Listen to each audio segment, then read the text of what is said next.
მოგესალმებით ტაბულას ეთერში ჩვენ საუბრობთ რელიგიაზე მე ლევან სუთიძე ვარ გმადლობთ რომ გვიყურებთ დღეს ჩვენი სტუმარია სოციოლოგი პროფესორი ემზარ ჯგერენაია დიდი მადლობა ბატონო ემზარ კიდევ ერთხელ ჩვენთან სტუმრობისთვის ჩვენ 2 წლის წინ გქონდა ბოლო ინტერვიუ ჩვენთვის პატივია გიმასპინძლოთ მეორეჯერ დღეს ჩვენ ვისაუბრებთ რელიგიის სოციოლოგიის შესახებ, რომლის სპეციალისტიც თქვენ ბრძანდებით, უფრო კვალიფიციურ ადამიანს ჩვენ ვერ მოვძებნით ამ თემაზე სასაუბროთ.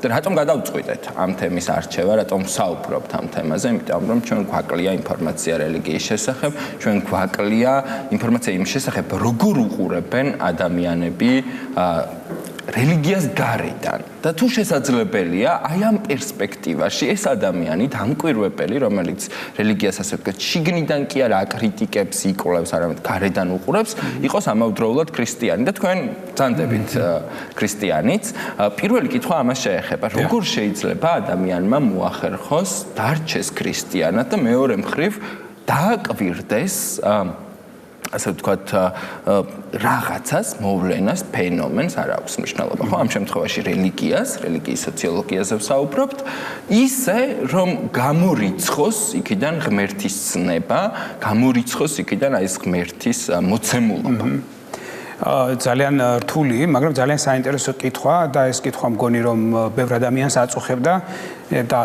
ძალიან დიდ მოაზროვნეებს მაგალითად ცნობილია კანტის შემოთავაზება, ასე ვთქვათ, მისი იდეა დაუინტერესებელი ჭვრეტის შესახებ.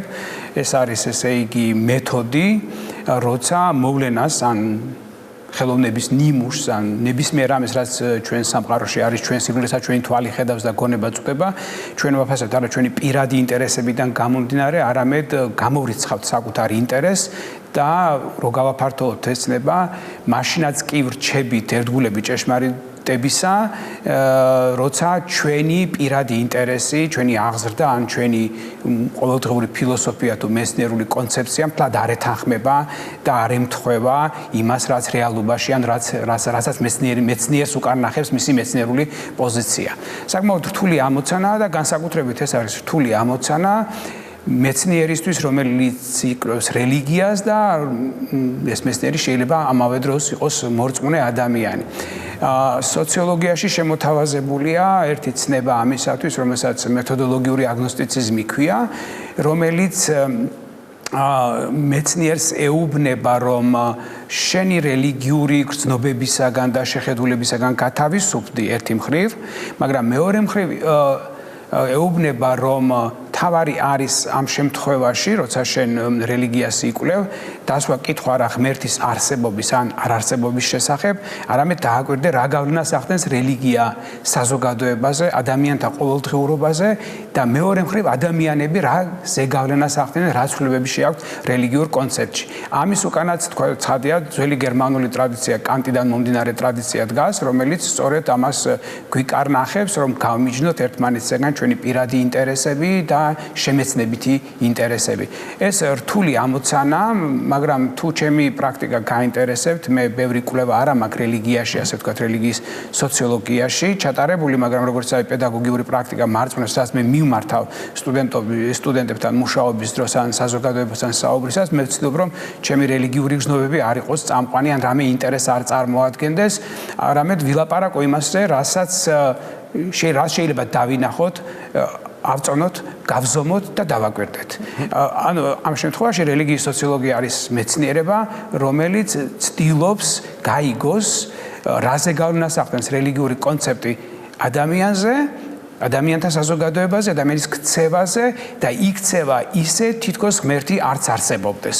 მოკლედ მას ამ ონტოლოგიურ საფუძველს ღმერთის არსებობას აცლის და საუბრობს იმაზე თუ რაზე გავლენას ახდენს ჩვენი რწმენა. პრაქტიკულად უნდა ითქვას, რომ ჩვენ ადამიანები ყოველდღიურობაში მოქმედებთ ხშირ შემთხვევაში იმის და მიხედვით თუ რა გვჯერა.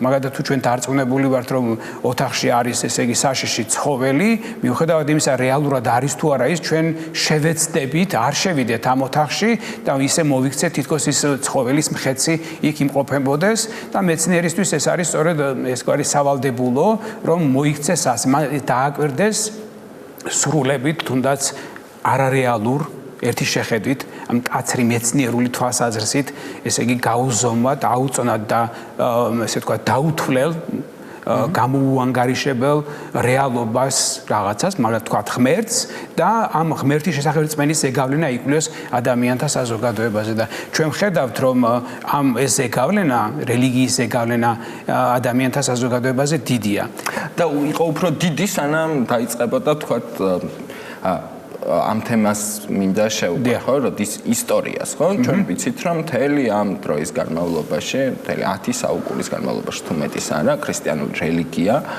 შუა საუკუნეები, რასაც ეწოდება აი იმ პერიოდში, მნიშვნელოვან და თითქმის ყოვლის მომცველ გავლენას ახდენდა ადამიანთა ჯგუფებზე, საზოგადოებაზე, ევროპაზე და არა მხოლოდ, ხო? სადაც თეოლოგიის გარეშე, თეოლოგიის შიგნით ეკლესიის სანქციის გვერდით არ არსებობდა არავითარი აზრი იმის შესახებ თუ რა იყო რელიგია, ხო? ნებისმიერი განმარტება, კრიტიკა რელიგიის მიმდინარეობდა რელიგიის შიგნიდან, ხო? რაც იყო თქვა პროტესტანტული და ამას რაღაც იმანენტური კრიტიკაც ჰქვია. აი მარტინ ლუთერის ესე იგი 16-ე საუკუნე რეფორმაცია ის დრო როცა ეს რეფორმაცია იწყება ხშირად ადარებენ მას ხოლმე პანდორას ყუთის გახსნას. ეს იმას ნიშნავს რომ ერთიანი მონოლითური ესე იგი დასავლეთ ევროპული ქრისტიანული წარმოდგენა სამყაროზე ან ქრისტიანობის ერთადერთი ინტერპრეტაცია როგორც ეს კათოლიკურ ეკლესიას ჰქონდა გაიხლიჩა და საკმარისი იყო მომხდარიყო ერთი პრეცედენტი მერე შემდგომ იქიდან დაიბადა უამრავი სხვადასხვა რელიგია და დღესაც კი ჩვენ აქ სანამ საუბრობთ შეიძლება რომელიმე ქრისტიანულ სამყაროში კიდევ ახალი ერთი სექტა ან დენომინაცია იბადება ეს სოციოლოგიური ტერმინებია და არ გულისხმობს რაიმე შეურაცხყოფას ამ შემთხვევაში და ჩვენ ხედავთ დღეს თანამედროვე სამყაროში მიუხედავად იმისა რომ დასავლეთმა ძალიან ბევრი იმუშავა და მეცნიერებამ კაცობრიობის დიდმა ნაწილმა ძალიან ბევრი ილაპარაკა სეკულარიზმზე, კანონმდებლობას, სეკულარიზმის პრინციპებზე მოეწყო, სახელმწიფო და რელიგია გამიჯნა ერთმანეთისაგან, შეეცადა თანამედროვე საზოგადოება, რომ რელიგიის ზეგავლენა შეემცირებინა ადამიანებზე, ჩვენ ხედავთ, რომ ეს ზეგავლენა არათუ არ შემცირდა, არამედ ჩვენ მივიღეთ ერთგვარი უხილავი რელიგია, ხშირ შემთხვევაში, რომელსაც ხელით ვერ მოვიხელთებთ, შეიძლება თვალით ხშირად ვერ დავაკვირდეთ, მაგრამ ამ რელიგიურ გადაინაცვლა ინდივიდებში მოხდა ერთგვარი პრივატიზაცია რელიგიის. ამაზე აუცილებლად ვისაუბრებთ თანამედროვე კონცეფციებზე რელიგიის სოციოლოგიის, რადგანაც მუშაობენ, ხო? ეს მეცნიერები თქვენი კოლეგები მთელ მსოფლიოში. მაგრამ რომ დავიწყოთ სწორედ აი ამ ჩანასახიდან, ხო? როდესაც იწყება გარედან შეხედვა. რა მოამზადა ეს ნიადაგი? ჩვენ ვიცით, რომ იმისთვის, რომ რაღაც სანქცირებული იყოს, რელიგიის კრიტიკა რომ სანქცირებული იყოს, ამისთვის საჭიროა გარკვეული სოციალური და პოლიტიკური ძვრები, ხო? საჭიროა რომ ეს დიქტატი ამ შემთხვევაში რომის იქნება თუ რომელიმე სხვა ხო აი პროტესტანტული ეკლესიის მოხსნილი იყოს და ეს დასაშვები იყოს სადღაც მიმდინარეობდეს უსაფრთხო იყოს მინიმუმ ამაზე საუბარი უნდა გითხრა რომ მე პრინციპში ევროპოცენტრისტული პოზიცია მიჭირავს როცა ამ დაგვარ კითხვაზე პასუხის გაცემა მიწევს და ვფიქრობ რომ ესე იგი ქრისტიანობა არის ის რელიგია რომელიც თავის თავში თავის კრიტიკოს ატარებს. ნების თავისუფლების კონცეფცია, რომელიც ქრისტიანობის, ასე ვთქვათ, ქვაკუთხედს, ერთ-ერთ ქვაკუთხედს წარმოადგენს, პრინციპში უშვებს იმას, რომ ადამიანი შეიძლება სხვაგვარად ფიქრობდეს და სხვაგვარად აზროვნებდეს. სოციალურად სხვაგვარად აზროვნების ამ პოლიტიკური სისტემებიდან გამომდინარე, აზროვნების თავისუფლება ყოველთვის არ არის ხოლმე და ამიტომ უნდა ითქვას, რომ საფრანგეთის რევოლუცია და წინა პერიოდი საფრანგეთის რევოლუცია ძალიან მნიშვნელოვანი იყო, რომელმაც პრინციპში ძალადობრივად დაარღვია წოდებრივი საზოგადოება რევოლუციების მეშვეობით და სწორედ აი ამ პერიოდიდან იწყება სოციოლოგიის მეცნიერების ფორმირება როგორც მეცნიერების. საინტერესო ის გახლავთ, რომ დღეს აი მაგალითად სახელმძღვანელოებში, წიგნებში და კვლევებში რო ჩაიხვალოთ, ხშირ შემთხვევაში სოციოლოგიის ფუძემდებლად აცხადებენ დაუშვათ ოგიუსტ კონტს. ოგიუსტ კონტი არის სწორედ ის ადამიანი, რომელსაც სახელი უძებნა მეცნიერებას გარკვეული პარადიგმა შექმნა მართალია დღეს მას არავინ არ კითხულობს პრაქტიკულად იშვიათად შეხვდები ადამიანს რომელსაც მისი პოზიტიური ფილოსოფიის ესე იგი რამდენიმე ტომი მაინც აქვს წაკითხული მაგრამ მიუხედავად ამისა ესე იგი ის არის ამ მეცნიერების ნათლია მაგრამ პარადოქსულად რესტავრაციის პერიოდში ეს არის დაახლოებით 1813-14 და შემდგომი აი ეს წლები როცა საფრანგეთში ადგილი აქვს, ესე იგი ნაპოლეონის შემდგომ დროინდელ ეპოქას, კონსერვატიზმი იწყებს მუშაობას და ორი კონსერვატორი მოაზროვნე დე ბონალდი და დემესტრი, ჟოზეფ დემესტრი, ესენი ცდილობენ შექმნან ალტერნატიული კონცეფცია იმისა, რაც მანამდე საფრანგეთის რევოლუცია მოიტანა. რა იყო ეს?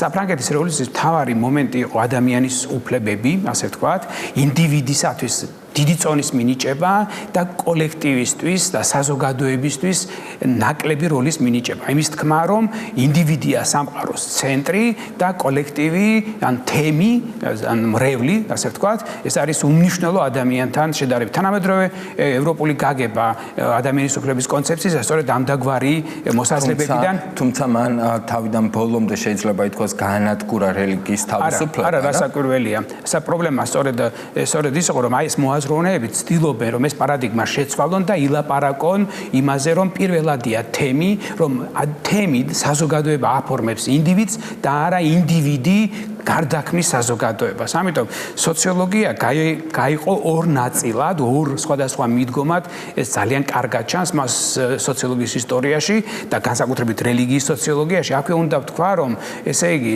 საკუთრივ რელიგიის სოციოლოგია საკუთრივ რელიგიის სოციოლოგიით დაიწყო. მისი დიდი კლასიკოსები, ცნობილები არიან როგორც რელიგიის სოციოლოგები. პირველ რიგში მაგალითად ემილ დიურქაიმი 1912 წელს რელიგიური ცხოვრების ელემენტარული ფორმები, თუმცა მანამდეც აქვს მას სტატია 94 წელს წერს ამ თავის მიხვედრებზე, ჯერ კიდევ და ცნობილი გერმანელი სოციოლოგი მაქს ვებერი, რომელიც წერს ცნობილ ნაშრომს პროტესტანტული ეთიკა და კაპიტალიზმის სულისკვეთება 1904 წლებში. აი ეს ორი ავტორი ორ სხვადასხვა პარადიგმას წარმოგვიდგენს. დიურქაიმი საუბრობს კოლექტივისტური და კოლექტიური მეხსიერების, ასე ვთქვათ, როგორც დღეს მოდაში არის, ან კოლექტიური ცნობიერების, ან საზოგადოებრივი ნორმების ზეგავლენაზე ინდივიდზე, რომ სწორედ ეს ზეგავლენები აფორმებს ადამიანს და ადამიანს აქცევს ადამიანად სწორედ ღირებულებების ზეგავლენა, საზოგადოებრივი ღირებულებების ზეგავლენა, მაშინ როცა ვებერი გვეუბნება და გვესაუბრება იმაზე, რომ არა, ინდივიდია ეს აქტიური, ესე მოქმედი გმირი, ასე ვთქვათ, საზოგადოებაში, რომელიც გარდაქმნის და ცვლის საზოგადოებას. ერთს ეშინია, დიურქაიმს ეშინია, რომ ამ კოლექტიური ზეგავლენა არ დაიკარგოს ინდივიდზე და საზოგადოება ანომიის მდგომარეობაში არ ჩავარდეს. ეს იმას ნიშნავს, რომ თუ მე კოლექტიური ღირებულებების გავლენისაგან გამთავისუფლდები, მაშინ ესე იგი მე სრულფასოვანი საზოგადოების წევრი ვერ გავხდები. ეს შიშები ჩვენს ყოველდღიურობასაც იჩენს თავს. თუ ჩვენ ხედავთ სრულებით გამოკვეთილი ინდივიდუალობის მქონე ადამიანს, ჩვენ გვეშინია ასეთი ადამიანის, იმიტომ რომ ჩვენ არ ვიცით რა ღირებულებებს ატარებს, როგორ მოიქცევა, მისი იდეები შეიძლება ხშირად უბრალოდ უცხოს თემა კი მოგეხსენებათ, ეს არის ერთ-ერთი ცენტრალური თემა დასავლური ფილოსოფიისთვის და სოციალური მეცნიერებისთვისაც და ამიტომ ეს შიში აწუხებს მას, მაგრამ ამავე ადამიანმა მოიფიქრა რელიგიის ძალიან უნივერსალისტური დეფინიცია. ეს დეფინიცია მდგომარეობს იმაში, რომ მისი აზრით რელიგიაც შეიძლება ეწოდებოდეს ყოველი კონცეფცია, სადაც სამყარო ორად არის გაყოფილი. საკრალური ნივთებისა და მოვლენების სამყარო და პროფანული ნივთებისა და საგნების სამყარო. ახლა ყველასათვის გასაგებ ენაზე ეს იმას ნიშნავს, რომ საკრალური საგნები ეს არის ის, რაც აკრძალვას ნიშნავს, ხოლო პროფანული საგნები ეს არის ის, რაზეც ეს აკრძალვებია მიმართული. ანუ ჩვენ ცხოვრობთ, ესე იგი, თუ ჩვენ გვაქვს თავში კონცეფცია, რომ რაღაც არის წმინდა, რაღაც არის ხელშეუხებელი, ტაბუირებული, მაშინ გამოდის, რომ ესე იგი, ამის მიღმა კიდევ არის სამყარო, რომელსაც ყოველდღიური სამყარო ქვია. მაგალითად, სადილობისას, დანაჩანგლის გამოყენებისას და ასე შემდეგ ჩვენ წმინდა საგნებისა და მოვლენების სამყაროში არ ვიმყოფებით, მაგრამ ეს შეიძლება ეს საგნები და ნივთები გადავიდნენ სხვა განზომილებაში, მაგალითად მესის ან წირვის დროს, რომელსაც უკვე ამ ნივთებს და თვით მოვლენას დაუშვათ, რომელსაც სიმბოლურად წირვაში გამოისახება ხოლმე, მას უკვე საკრალური დატვირთვა აქვს. ამ აზრით დიურქაიმი ამბობს, რომ ესე იგი რელიგია კი ტრანსფორმირდება, რელიგია შეიძლება კიდევაც გაქრეს, მაგრამ რელიგიის ეკვივალენტები დარჩებიან, მაგალითად ნაციონალიზმი. ნაციონალიზმში სამყარო ორად არის გაყოფილი. ერთი მაგალითად ის, რომ დროშა გვაქვს და ჰიმნი გვაქვს და გვაქვს ჩვენი გმირები ისტორიაში, რომელიც არის საკრალური სამყარო, ძალიან გავს რელიგიურ სამყაროს იმის გამო, რომ ნაციონალიზმიც ამბობს, არსებობს ყოველდღიურობის სამყარო, სპორტის სამყარო მაგალითად ან დაუშვათ იგივე ჩვეულებრივი ყოველდღიური მომხმარებლური სამყაროს მაღაზიაში ნივთს ყიდულობდა ასე შემდეგ, მაგრამ მეორე მხრივ არსებობს აი ეს ხელშეუხებელი უკრიტიკო წმინდა სამყარო ეროვნული მოკლედ ასე ვთქვათ, ეროვნული იდეების სამყარო, ღირებულებების სამყარო. და თქვენი ამოცანა არის დააკვირდეთ აი ეს ყველაფერი როგორ ზემოქმედებს საზოგადოებას. როგორ ზემოქმედებს ფუნქცია როგორია მისი? ეს არის ერთ-ერთი მიდგომა, რომელსაც ფუნქციონალისტური მიდგომა ქვია, რომელიც ერთადერთი არ არის. არის სხვა? არის სხვა მიდგომა, მაგალითად იგივე ვებერიდან მომდინარე იდეები, რომელიც და სხვა შორის უცნაურად რუსოსაგან მომდინარე მოვლენები საზოგადოებრივ ხელშეკრულებაში რუსო პირველად ალაპარაკდა სამოქალაქო რელიგიაზე, მან პრაქტიკულად მოგცა ამ სამოქალაქო რელიგიის განსაზღვრება, რომელიც ეს სამოქალაქო რელიგია შეიცავს რელიგიის ელემენტებს, მაგალითად იმის აღიარებას, რომ ღმერთი არსებობს. მაგრამ ეს არ არის ამ შემთხვევაში რუსოსთვის და ფრანგი განმანათლებლებისთვის მხოლოდ ქრისტიანული ღმერთი, ასე ვთქვათ, და შემდგომ სხვა ესე იგი ასე ვთქვათ კომპონენტები და მათ შორის სამოქალაქო ღირებულებებიც. ფართო აზრით ეს სამოქალაქო რელიგია ნიშნავს იმას, რომ საზოგადოებას აქვს ფართო კონსენსუსი რელიგიური რწმენების მსგავსი წარმოდგენა ღირებულებებზე, რა არის ცენტრალური დაუშვათ ჩვენი საზოგადოებისთვის. ძალიან საინტერესო კვლევა აქვს ამასთან დაკავშირებით ჩატარებული ამერიკელ მეცნიერს ბელას, რომელიც სწორედ ამ სამოქალაქო რელიგიის ერთ-ერთი თეორეტიკოსია და მან თავის კვლევებში აჩვენა თუ რისგან შედგება ამერიკული სამოქალაქო რელიგია. და არ ვიცი ახლა ამის საშუალება გვექნება თუ არა, მაგრამ მინდოდა ეს საკითხი სხვა რამეზე გადამება ამავე დროს. მოკლედ ბელამ აჩვენა, რომ ეს დემოკრატიისადმი რწმენა, დემოკრატია, რომელიც როგორც ამერიკის თავარი ღირებულება, რომ არის ესე იგი კვაზირელიგიური, ესე იგი მესიანისტური წარმოდგენა, რომ დემოკრატია არის ინსტრუმენტი სამყაროს შესაცვლელად, მაგრამ ამავე დროს მოქალაქეები შეთანხმებულები არიან იმაზე, რომ არსებობს ღმერთი და ეს ფულზეც კი არის გამოსახული, რომ ამერიკელ მოქალაქეს აქვს ესე იგი ღვთისრწმენა. და ის სხვა საკითხი, რაზეც უნდა გადამება, ჩვენს არ ჩაგვიტარებია არასოდეს კვლევა ჩვენ საზოგადოებაში, როგორია ქართველების სამოქალაქო რელიგია, ან პოსტსაბჭოთა ადამიანს აქვს თუ არა სამოქალაქო რელიგია, როგორია მისი ღირებულებების სისტემა, როგორ გამოიყურება, რამდენად არის ეს ღირებულებათა სისტემა საყოველთაო და თაყვანისცემის ან პატივისცემის საგანი. აი სამოქალაქო რელიგია მინდა რომ უკეთ ავხსნათ. ნილ გეიმანი ესეთი მწერალია, რომელსაც აქვს ესეთი კარგი წიგნი, რომელსაც მაყურებელსაც ვურჩევ წაიკითხოს. კარგი წიგნია ძალიან, ასე ვთქვათ, ფენტეზის ჟანრის, სადაც ძველი ღმერთები და ახალი ღმერთები ერთმანეთს უპირისპირდებიან და ახალი ღმერთები არიან ეს ტექნოლოგიები, კავშირგაბმულობა და ასე შემდეგ და ასე შემდეგ. ტელევიზია როგორც რელიგია არის ერთ-ერთი კვლევა ამერიკული. სწორედ ეს მინდოდა მეკითხა თქვენთვის, როგორ აღწერთ ამ სამოქალაქო რელიგიას, რა აკლია მას რელიგიის ტრადიციული გაგებისგან, ხო ჩვენ ვიცით რომ აქ მსხვერპლშეწინვა თაყვანისცემა ფიგურირებს, იქ რა არის მთავარი? იცით სამოქალაქო რელიგიასაც აქვს მსხვერპლშეწირვა, ეს იმას ნიშნავს, რომ ეს ძალიან კარგად ჩანს დასავლურ ფილმებში, როცა ერთი ადამიანი, რომელსაც ღრმად წამს, ესე იგი სამართლებრივი სახელმწიფოსი და ადამიანის უფლებების შეიძლება მთელს სამყაროს აუმხედრდეს და დაამტკიცოს თავისი ესე იგი სიმართლე. ეს ჩანს, ეს არის პრაქტიკულად საკუთარი სიცოცხლის ფასადაც კი. ეს მნიშვნელოვანი რამ არის, მაგრამ მე მინდა ერთ გარემოებას მივაქციოთ ყურადღება. ყველას აქვს ფილმები ნანახი სპაიდერმენზე და ესე იგი ბეტმენზე და 1000 სხვა კინო ესე იგი ასე ვთქვათ გმირებზე, რომელთაც ზებუნებრივი ძალა აქვთ.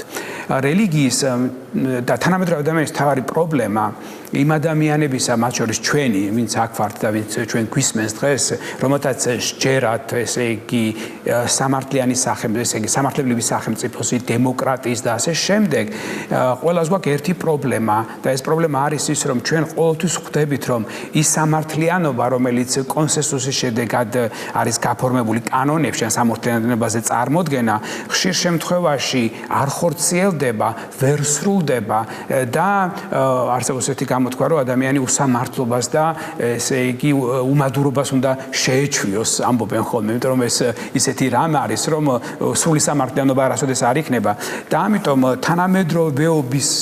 თანამედროვეობა რომელსაც პრობლემა აქვს სამართლიანობის განცდასთან, სუპერ გმირებს აწარმოებს, რომლებიც კანონის გვერდით ავლით ბოროტმოქმედს ჯიან. სასამართლოს და საზოგადოებას არ შეუძლია ბოროტმოქმედს ერთმნიშვნელოვნად დაუმტკიცოს, ასე ვთქვათ, დანაშაული, მაგრამ ამ სუპერმენმა იცის, ესე იგი, მისი დანაშაული და ის გვერდსულის კანონს და ჯისმას. ასეთი საზოგადოებების საპირისპირო მათი ანტიპოდი არის ხოლმე საზოგადოება, რომელიც სიძულვილს სასამართლო ფაქტად აქცევს ხოლმე. ანუ სასამართლოს მტკიცებულებები არ აქვს, მაგრამ საზოგადოებრივი სიძულვილი დიდია და სიძულვილი იქცევა ხოლმე, ესე იგი, სასამართლო ფაქტად. ასეთი შემთხვევებიც არის ეს, ჩვენი ტიპის საზოგადოებებისთვის არის დამახასიათებელი.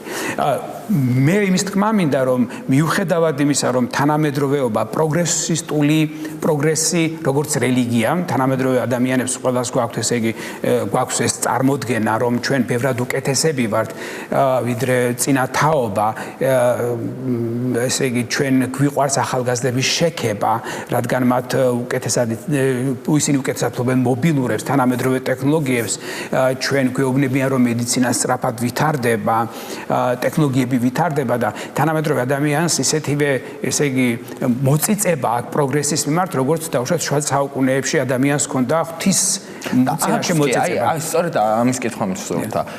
პირველ რიგში გამორიცხავს თუ არა სამოქალაქო რელიგია ღმერთს, როგორც ასეთ, არ გამორიცხავს. იკავებს თუ არა მის ადგილს და მეორე რაც მინდოდა მეკითხა არის სწორედ ეს. თუ ასეთი მოწიწება და განცდა გახდება, ასე ვთქვათ, რელიგიის განსაზღვრელი, ასე ვთქვათ, საშუალება, მაშინ გამოდის, რომ ჩვენ საერთოდ რელიგიაში ვცხოვრობთ, ანუ აქტი აღარ დარჩება, ქმედება და საზოგადოებრივი მოღვაწეობა. არც ერთ სფერო არ დარჩება, სადაც, ასე ვთქვათ, რომელსაც არ შეგვიძლია გვეწოდებინა რელიგიური, ხო? როგორ გავყოთ ეს ყველაფერი? მარკიზ დე სადის სახელი ბევრმა ადამიანმა იცის და მის ბიოგრაფიას არ მოვყვები ცხადია, მაგრამ მას აქვს ერთი არაჩვეულებრივი წიგნი, ბუდუარის ფილოსოფია, მოდი ახლა ასე ვთარგმნი, ამ შეიძლება უკეთესი თარგმანიც იყოს თაურის ამ ავტორის ამ წიგნისა. იქ არის ერთი თავი, სადაც ის წერს, რომ ფრანგებო კიდევ ერთი ძალისხმევა, რომ ბოლომდე გავხდეთ რესპუბლიკელები. ამ თავში ეს წიგნი არის, ესე იგი, სადომაზოხისტური სცენებით აღსავსე, მაგრამ ეს თავი არის ტოვებს მეცნიერული კვლევის დაბეჭდილება, სადაც ავტორი გვეუბნება, რომ საზოგადოება შეიცვალა, მოხდა დიდი ტრანსფორმაცია და რელიგიაც უნდა შეიცვალოს ამიტომ. ცხადია, რომ რელიგიები ასე არ იცვლებიან ხოლმე, რელიგიებს არასდროს არ შეუძლიათ საკუთარ ამოსავალ პოსტულატებზე უარის თქმა, მაშინ ის რელიგია აღარ იქნება, მაგრამ საქმე ის გახლავთ, რომ აი ამ, ესე იგი, ადამიანის გათავისუფლებამ, ესე იგი, მიწერილი როლებიდან, წინასწარ დადგენილი როლებიდან, როგორც ეს იყო შუა საუკუნეებში ან საფრანგეთის რევოლუციამდე და ინდივიდის გაღრმთობამ, რომ ადამიანი დგას სამყაროს ცენტრში და ეს არის ყველაზე მთავარი, რელიგიას გარკვეული პრობლემები შეუქმნა. ამ გათავისუფლებულმა ადამიანმა, თითოეულმა ჩვენგანმა მოინდომა რელიგიის ინტერპრეტირება გამომდინარე მისი აღზრდიდან, სოციალური კაპიტალიდან და წარმოდგენებიდან. კანონმა ადამიანს უთხრა, რომ მას შეუძლია თავისუფლად მოახდინოს ნებისმიერი იდეის, რწმენის, მრწამსის ინტერპრეტირება ისე, როგორც მას ესმის. ამან რელიგია აიძულა, არის ესეთი საკმაოდ საინტერესო ტერმინი, ბერგერს ეკუთვნის ესა, ერესისაკენ იყოს მიდრეკილი. ეს იმას ნიშნავს, რომ რელიგიები ქმნიან, მოქმედებენ საბაზრო მოდელის შესაბამისად და პრაქტიკულად ეს ამ შედარებამ შეიძლება ბევრი ადამიანი გააღიზიანოს, მაგრამ ამას არ ვამბობ რაიმე ნიშნის მოგებით, აიძულა მიემართა ბაზრის მეთოდებისთვის.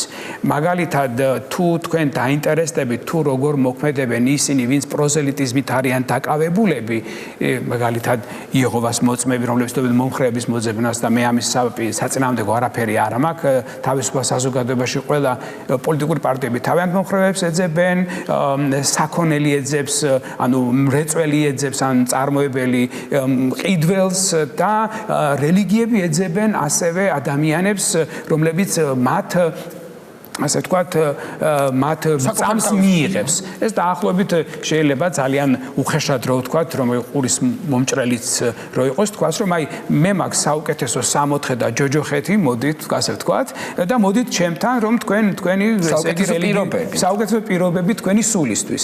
და ეს პრინციპში რადგან ადამიანს მიენიჭა ეს თავისუფლება, რომ თავისუფლად ახდენდეს რელიგიური იდეების ინტერპრეტაციას, მოგეხსენებათ, რომ შუა საუკუნეებში ეს პრაქტიკულად შეუძლებელი იყო, იმიტომ რომ ახალ რელიგიურ იდეას, ორდენს ან დაუშვათ რელიგიურ წამოწყებას და ეს ჩვენს ისტორიაშიც არის, მას უნდა გაევლო ექსპერტთა საბჭო და უნდა დაემტკიცებინათ, როგორც არაწინააღმდეგობრივი, ესე იგი ორთოდოქსულ მიმდინარეობასთან არაწინააღმდეგობრივი მოძღვრება და ამის შემდეგ ხდებოდა მისი ინტეგრირება დაუშვათ ეკლესიაში და ასე შემდეგ.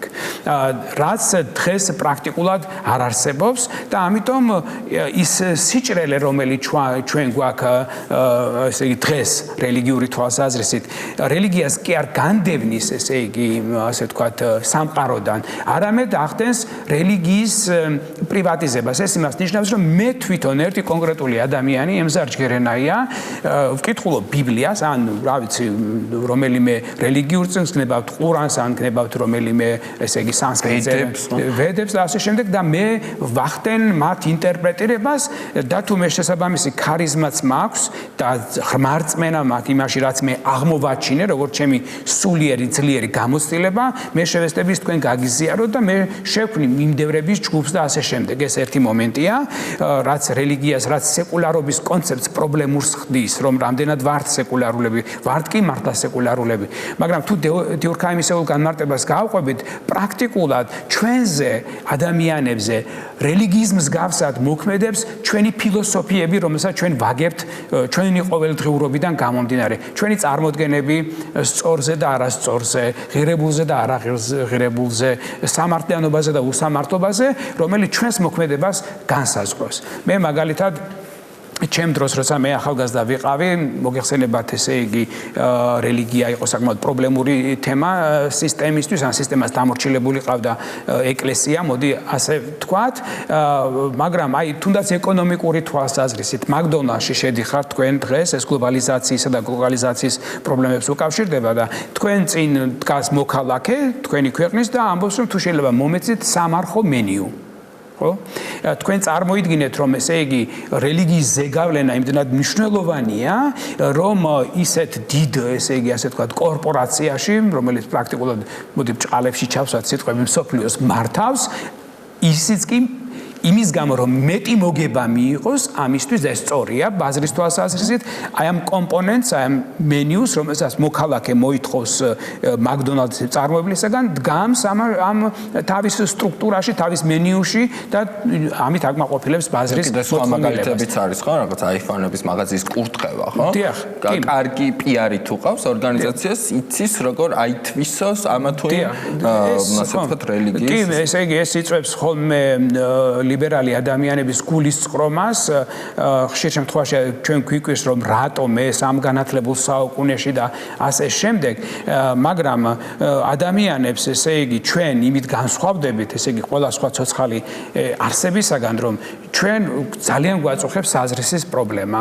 ანუ რა არის ჩვენი სიცოცხლის შემდეგ? ჩვენ არანაირი ევიდენსი, მოწმობა, საბუთი იმაზე, რომ რა მოგვივა სიკვდილის შემდეგ არ აგვაქვს, მაგრამ საზრისზე მოთხოვნილება ყველას გვაქვს, რისთვის ცხოვრობ, რა არის ესე იგი ცხოვრების საზრისი. და ამაზე ფიქრი ჩვენ გვაიძულებს ვეძებოთ რაღაც ხელჩასაჭიდი, ესე იგი და რელიგია სწორედ აი აქ შემოდის ჩვენთან, ჩვენ ხშირად ამაზე არარელიგიური პასუხები გვაქვს, ისე როგორც რელიგია ესმოდა ადრე, მაგრამ კვაზი რელიგიური პასუხები გვაქვს, ვასაბუთებთ ჩვენს კონცეფციას და ამ კონცეფციაში ყოველთვის არის რაღაცა წმინდა, ხელშეუხებელი ჩვენთვის, ურყევი და არის ის, რაც ყოველდღიურია. და ამიტომ ჩვენ პრინციპში ამ ძალიან არარელიგიურ ეპოქაში, მოდი ასე ვთქვათ, თუმცა აღმოჩნდა რომ თად ესეც არ არის საქმე, ჩვენ ვხედავთ პრაქტიკულად რელიგიურ ომებს დღეს, არა? ამ თანამედროვე ტექნოლოგიების ბატონობის პირობებში ჩვენ ვაწყდებით იმას, რომ რელიგია ადამიანზე სერიოზულ ზეგავლენას ახდენს და ადამიანი თვითონ გზადაგზა იგონებს ახალ რელიგიას ან რელიგიებს და არა მარტო თავისთვის მოიპოვებს აზრის, ანუ რა არის მისი ცხოვრების აზრისი, არამედ სხვასაც ცდილობს მიაწოდოს ეს აზრისები. აი ამ რელიგიის მიმართ, რელიგიის იდენტიფიცირება დამაინტერესა ახლა, ხო, თქვენ ახსენეთ მრავალი მიმართულება, ხო, ეს დროშა, ჰიმნი, ის რაც იწვევს წმიდას, ხო, საკრალურის, ხელშეუხებლის, არაყოველდღიურის, არაპროფანულის განცდას, ხო? მაგრამ ამის შემოწმება ადამიანის ფსიქიკას შეუძლებელია, ხო? ანუ შესაძლოა ადამიანი უბრალოდ რაღაც ისევ სოციოლოგიური ტერმინი რა ვიხმართ, ცინიკურ ქცევას ახორციელებდეს, ხო? ანუ არ ჯეროდეს, მაგრამ ამას მაინც აკეთებდეს, იმიტომ რომ ასე არის მიღებული, ხო? ანუ გამოდის, რომ ნებისმიერი ღირებული, ეთიკური, რაღაც მიახლოებული ხელშეუხებელთან გაიგივებული, ხო, იქნება ეს სახელმწიფო ნაციონალიზმი თუ რას შემდეგ, წარმოადგენს რელიგიის ერთგვარ, როგორც თქვენ ამბობთ, კვაზიფორმას? ეს არის სამოქალაქო რელიგია. ეს ხაზი, რომელიც ჯერ კიდევ რუსომ დაიწყო, არა, რომელიც ამერიკის კონსტიტუციაში ძალიან მკაფიოდ არის ჩამოყალიბებული, ესე იგი, ეს იდეა სამოქალაქო რელიგიისა, მე დიურქჰაიმთან გადავიდა, მე ვახსენეთ კიდევ ამერიკელი ავტორი ბელა, პრინციპში ეს მუშაობს როგორც რელიგია.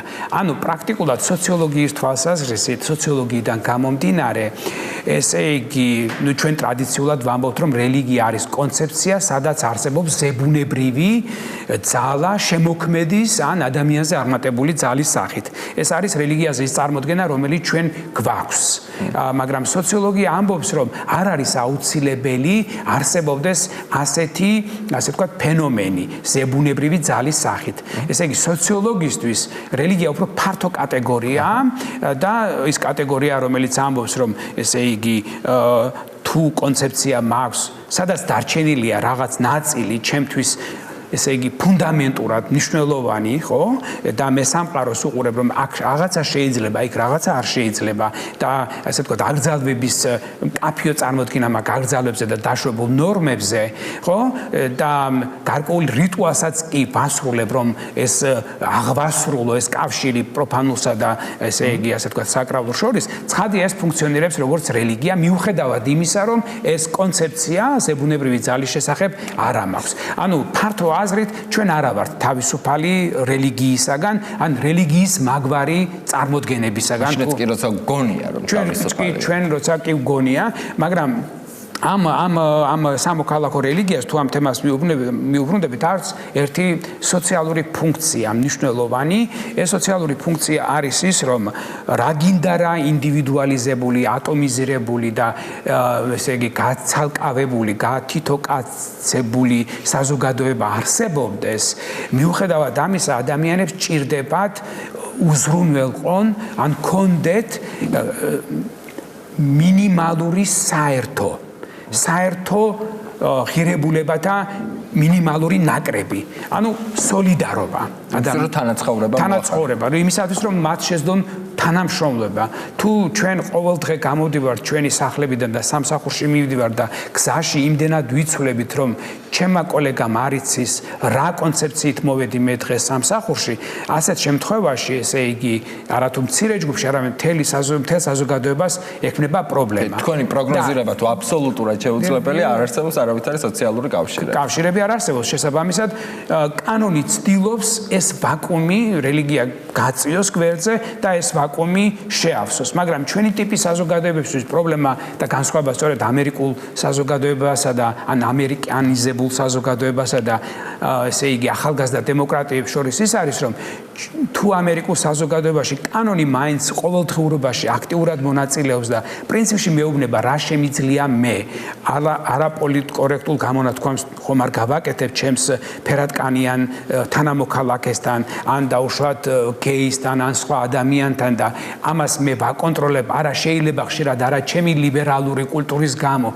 არამედ იმის გამო რომ არსებობს კანონი რომელიც ჩვენს თანამშრომლობას უზრუნველყოფს პრაგმატულადაც და თუ მე ეს დავარღვე ამავე დროს დავისჯები არა თუ ამაზე დგას ჩვენი ტიპის საზოგადოებები რომლებიც ჯერ კიდევ არ არიან გამოსულები ასე ვთქვათ მოდი ასე ვთქვათ ტრადიციული ყოფიდან ამ საზოგადოებებში კანონის ეს მნიშვნელობა და ამ კანონისათვის ანდარი ღირებულების მინიჭება ჯერ კიდევ სუსტია და ამიტომ ჩვენ ვცხოვრობთ ნამდვილ მიქსში სადაც ერთი მხრივ არსებობს რელიგია რომელიც მოქმედებს ჩვენზე რომელიც გადამუშავებული არ არის ჯერ კიდევ სამოქალაქო რელიგიად და ასე შემდეგ მაგალითად ამის ნიმუში იქნებოდა რომ ეთნიკურად სომეხ საქართველოს მოქალაქეებს აზერბაიჯანული ეროვნების საქართველოს მოქალაქეებს სხვა ეროვნების აფხაზებს ოსებს და ასე შემდეგ რაღაც კონსენსუსი ჰქონოდათ რომ ჩვენ თანხმდებით იმაზე რომ არსებობს ღმერთი და ერთმანეთის ღმერთებს და რელიგიებს არ განვიკითხავთ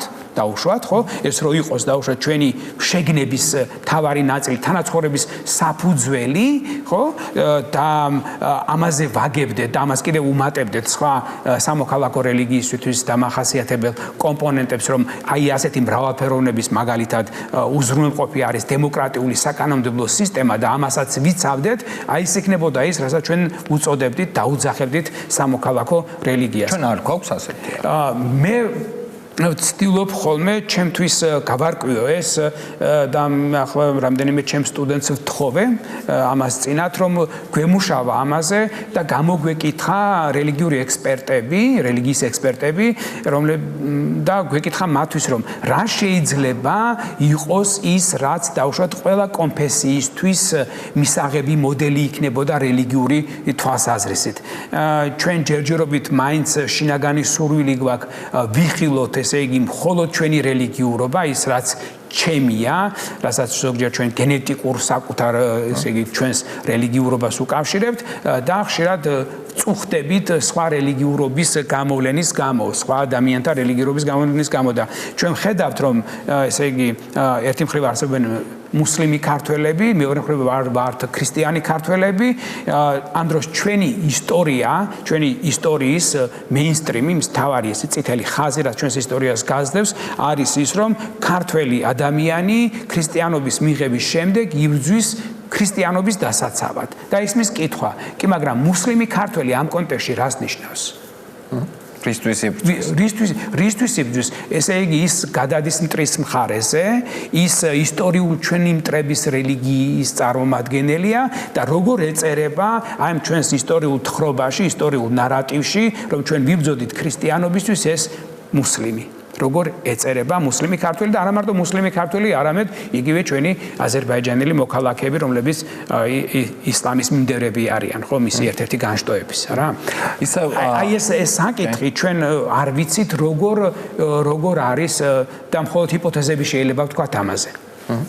ძალიან ყამირნია დაგზავდგავართ, იმიტომ რომ კვლევები ძალიან ცოტა გვაქვს. კვლევები მოგეხსენებათ, რომ ყოველთვის დაკავშირებული არის გარკვეულ დაფინანსებასთან, გარკვეულ ასე ვთქვათ ტექნიკურ მხარდაჭერასთან. უნივერსიტეტები ამაზე ზრუნავენ, მაგრამ ეს ჯერ კიდევ არ არის საკმარისი. ხარისხიც ძალიან მნიშვნელოვანია, რომ ამავე დროს ეს ტექნოლოგიებიც კარგად იყოს ათვისებული, რა როგორ უნდა გააკეთო.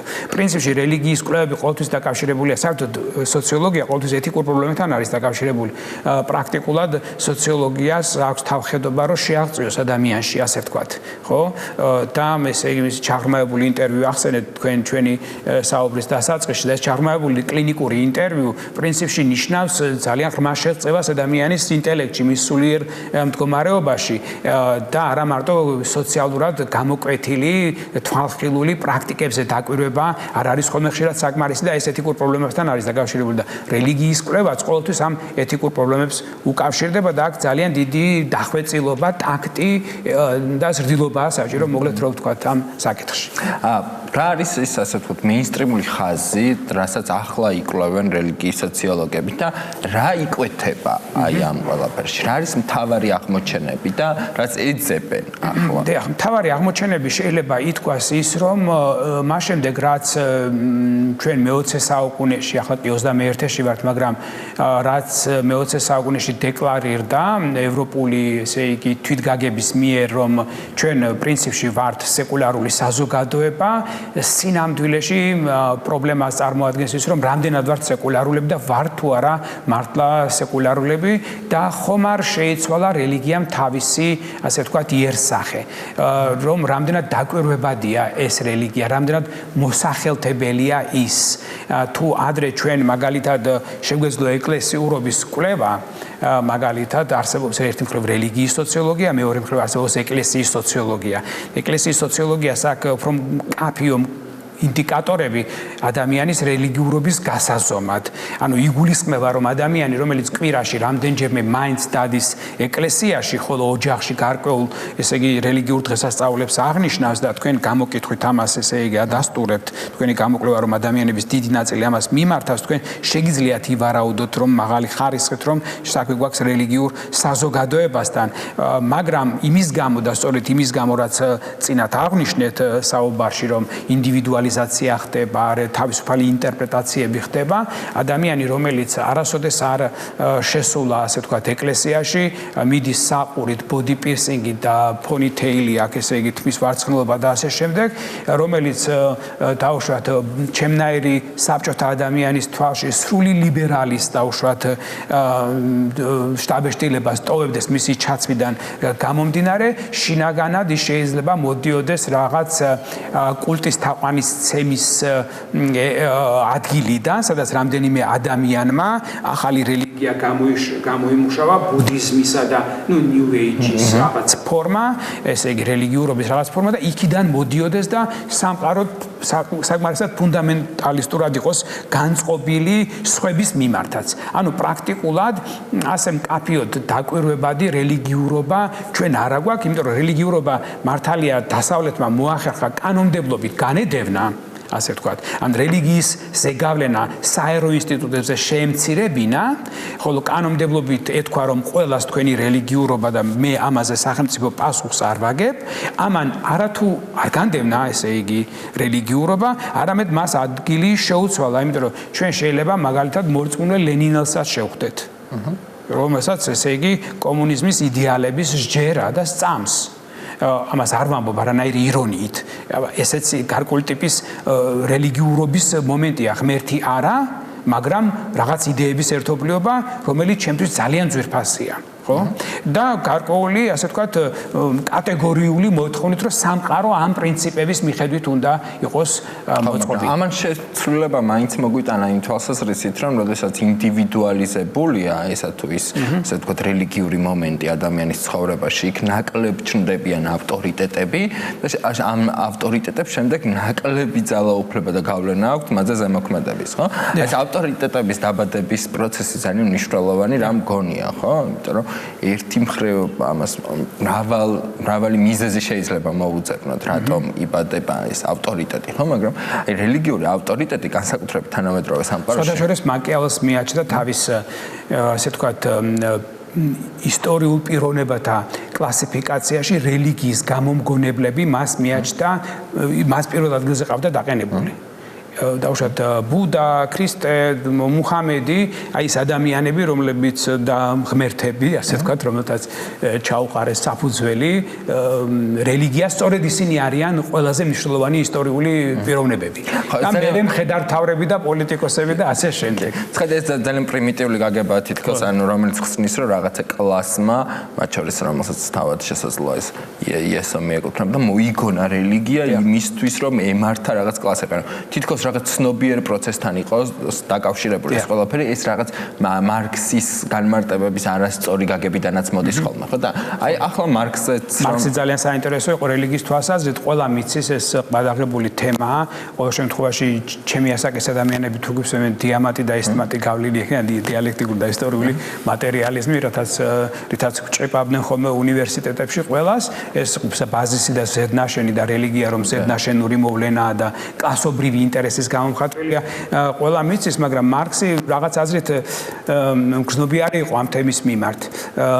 ესე იგი, სასაგულო სოციალური პრობლემის მიმართ, მაგრამ მარქსი თვლიდა, რომ რელიგიაში ექსპლუატაცია კი არის ესა გასახული, რომ ესა, მაგრამ ეს არის შეიძლება გავაფართოვოთ მისი ეს გამონათქვამი, რომ ეს არის ერთგვარი ამოხრა ადამიანისა სამყაროს სიმძიმის გამო, რაც მძიმეა ადამიანების ცხოვრება.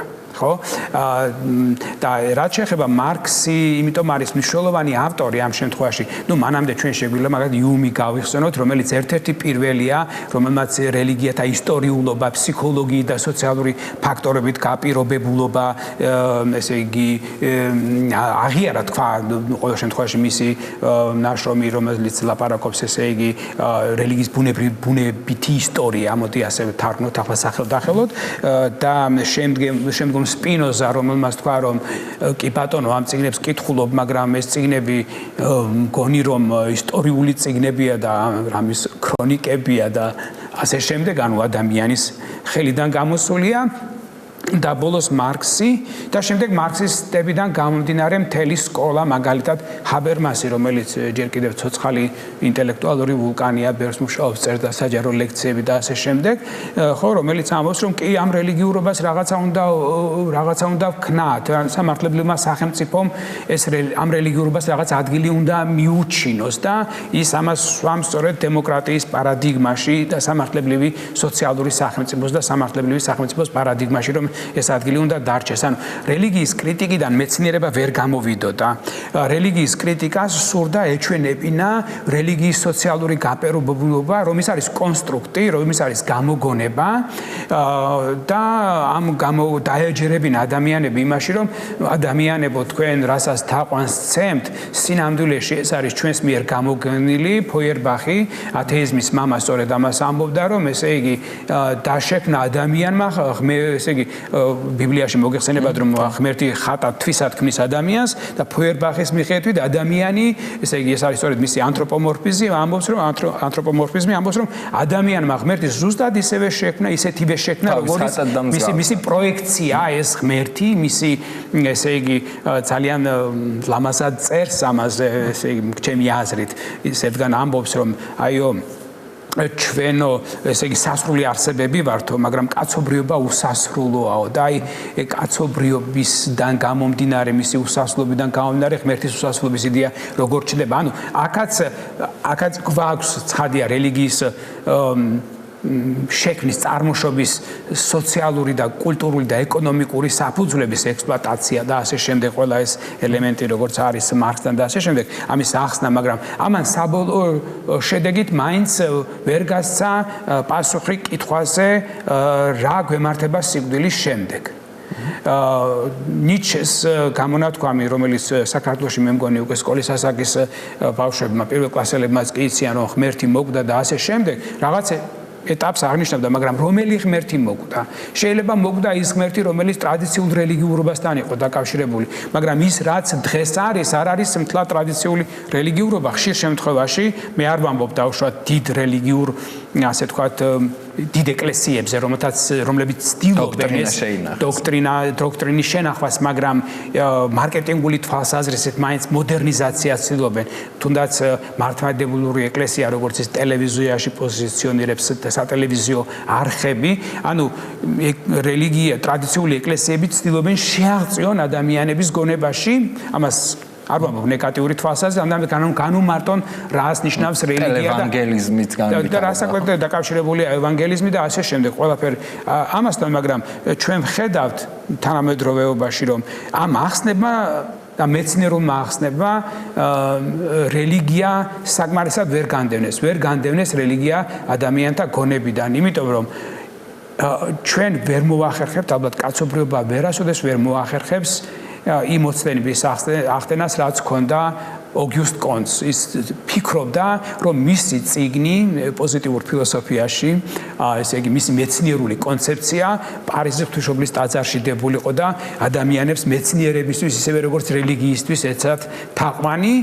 ჩვენ შეგვიძლია გაბედულები ვიყოთ ამ საქმეში, მანამ სანამ ცოცხლები და ჯამთელები ვართ, ან კარგად ვართ, მაგრამ კრიზისის პერიოდში, როცა უკვე თანამედროვე სამედიცინო ტექნოლოგიას და ადამიანის ცოდნას არაფერი შეუძლია გააკეთოს, ჩვენ შეიძლება უკან დავიხიოთ. სხვათა შორის, მინდა აქვე დავძინო, რომ რაც მე შევამჩნიე ჩვენს კულტურაში, ქართულ კულტურაში გახლავთ ის, რომ იმ შემთხვევაშიც კი როცა ჩვენ უკიდურესად განმანათლებლურ პოზიციაზე მდგარ ქართველთან გვაქვს საქმე, როცა ადგილია გასვენებას, პანაშვიდებს, ეს განმანათლებლური იდეები ყველა ოჯახში უკან იხევს და ჩვენ ვხედავთ ძალიან ტრადიციულ ადამიანებს, რომლებიც ტრადიციის დაცვით ყველა ტრადიციის დაცვით ასაფლავებენ თავიანთ ძვირფას ადამიანებს და აქ ჩვენ განმანათლებლური იდეები ესე იგი ხალატობს ხოლმე. მაშინ როცა ჩვენი ყოველდღიური ცხოვრების რეალობა. ესე იგი ეს არის ჩვენი ფსევდო განმანათლებლური, ასე ვთქვათ, ვიტყოდი ასე, განმანათლებლობის მარცხი. რაღაცნაირად ეს ცუდიც არ არის. არა, მე არ ვამბობ მას ცუდის კონტექსტში.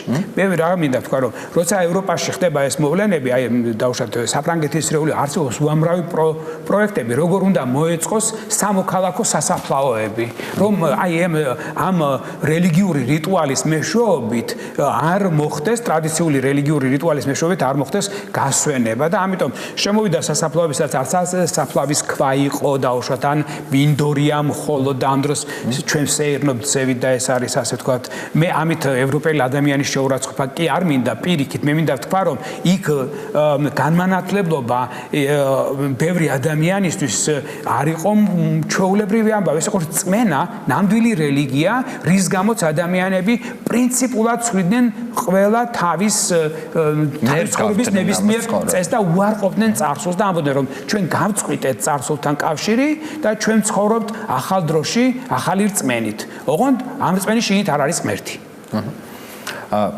ჩვენ ვერ ამოვწურავთ ამ თემაზე საუბარს. მე მინდა მოგცეთ ერთი წუთით დაგრჩათ კიდევ რაიმე სათქმელი და მე უნდა დავასრულო ეს გადაცემა, რომლის დასრულებას მე მართალი არ მინდა, მაგრამ საერთოდ როგორც გულდავს. მე მინდა ვთქვა, რომ ესე იგი ჩვენ რასაც ვაკეთებთ სოციოლოგები ჩვენს უნივერსიტეტებში, პრინციპში ეს არის ახალი საქმე. ეს იმას ნიშნავს, რომ სოციოლოგია საბჭოთა კავშირში მხოლოდ მარქსიზმით ან მარქსიზმის რუსული ვარიანტით იყო წარმოდგენილი, არადა ეს მეცნიერება არის ძალიან საინტერესო სფერო, მე ყოველ შემთხვევაში მე ასე მიმაჩნია და ამიტომაც ვარ ამ სფეროში და ჩვენ ძალიან ბევრი მუშაობა და ჩავატაროთ, რომ ამ მეცნიერების შესაძლებლობები თვითგაგებისთვის და ჩვენი ცხოვრების შემსუბუქებისთვის გამოვიყენოთ. და ამიტომ მგონია, რომ ამ საქმეში ჯერ კიდევ ბევრი სამუშაო გვაქვს.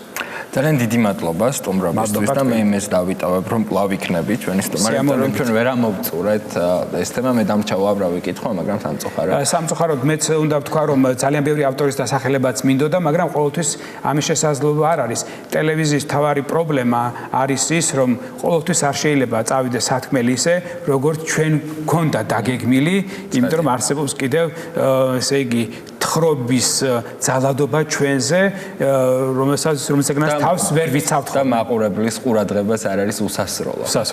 დიდი მადლობა. დიდი მადლობა. საუბარი რელიგიაზე ამით დასრულებულია. ჩვენ ერთმანეთს შევხვდებით მომავალ 4 შაბათს. გმადლობთ რომ გვიყურეთ და არ დაგავიწყდეთ მოიწონოთ ჩვენი Facebook გვერდი.